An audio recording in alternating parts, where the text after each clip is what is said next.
Wow, stories.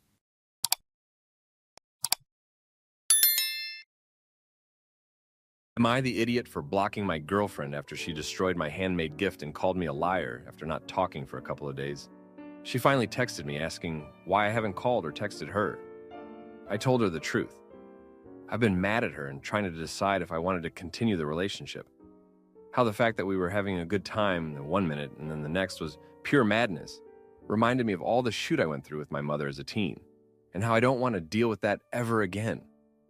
I had a very emotionally hurtful mom that would constantly cause fights over literally nothing. Think DVDs, staple guns, tape measures, etc. Then kick me out of the house in order to show me whose goddamn house this is. So I have an extremely low tolerance for people starting up and coming at me over petty nonsense. To top it all off, my mom has since passed away, so that's another layer of things, but I've never tried to make my issues into anyone else's problem. I've told her about my mother before, so she knew all about this.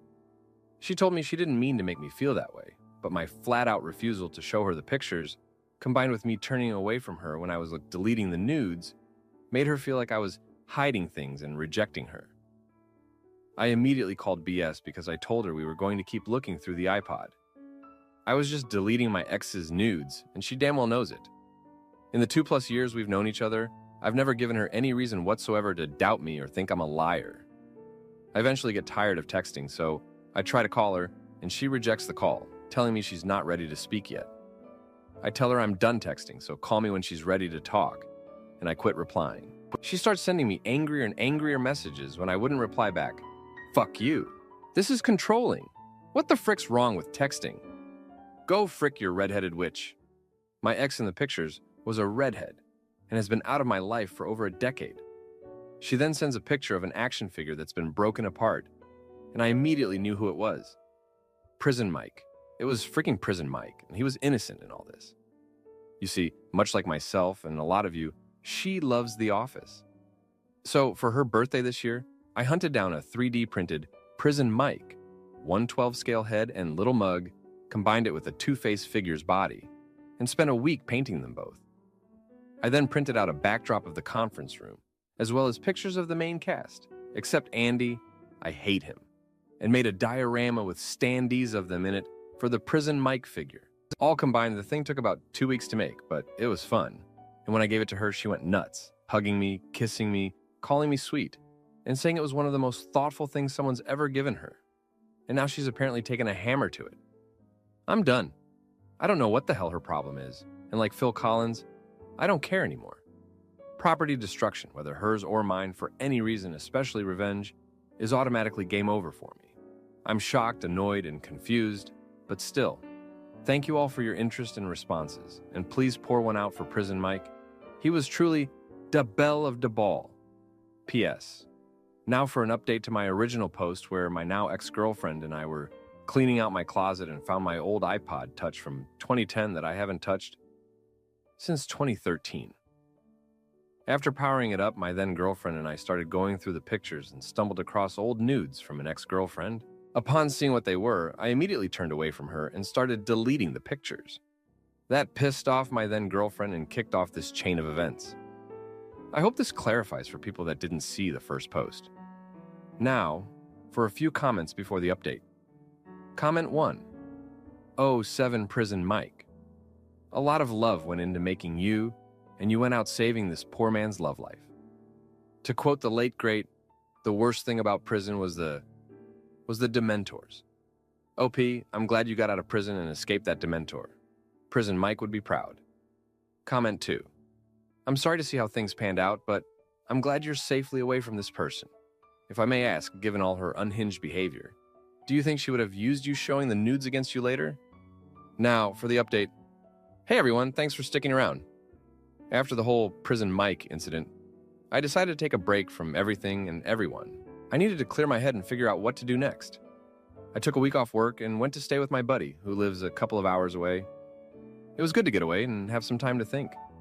My buddy and I spent the week fishing, hiking, and just hanging out. It was a nice distraction, but I knew I couldn't avoid my problems forever. When I got back home, I found a letter from my ex-girlfriend in my mailbox. It was a long, handwritten letter, and I could tell she had put a lot of thought into it. She apologized for everything that had happened and said she wanted to talk things out. She admitted that she had overreacted and that she was willing to go to therapy to work on her issues. She also mentioned that she had been dealing with some unresolved trauma from her past, which she hadn't told me about before. I was torn. On one hand, I still had feelings for her, and I appreciated her willingness to work on herself. On the other hand, I wasn't sure if I could trust her again after everything that had happened.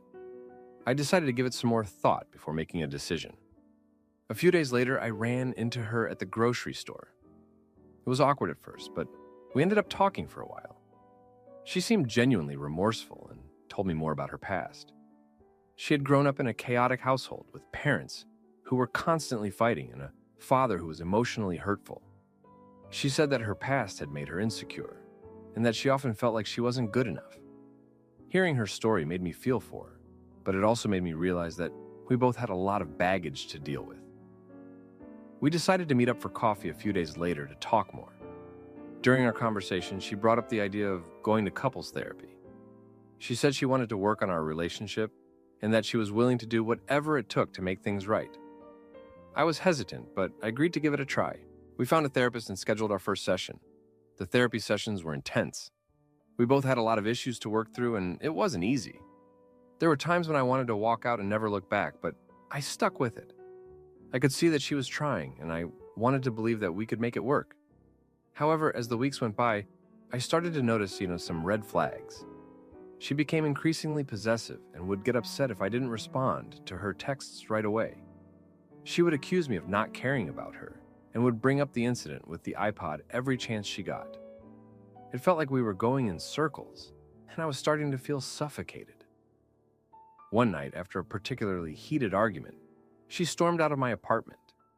I was left feeling drained and unsure of what to do next. I decided to call my therapist and schedule an individual session to talk things through. During the session, my therapist helped me realize that I was trying to fix someone who didn't want to be fixed. She pointed out that my ex's behavior was a pattern and that it was unlikely to change. I knew she was right, but it was still hard to accept.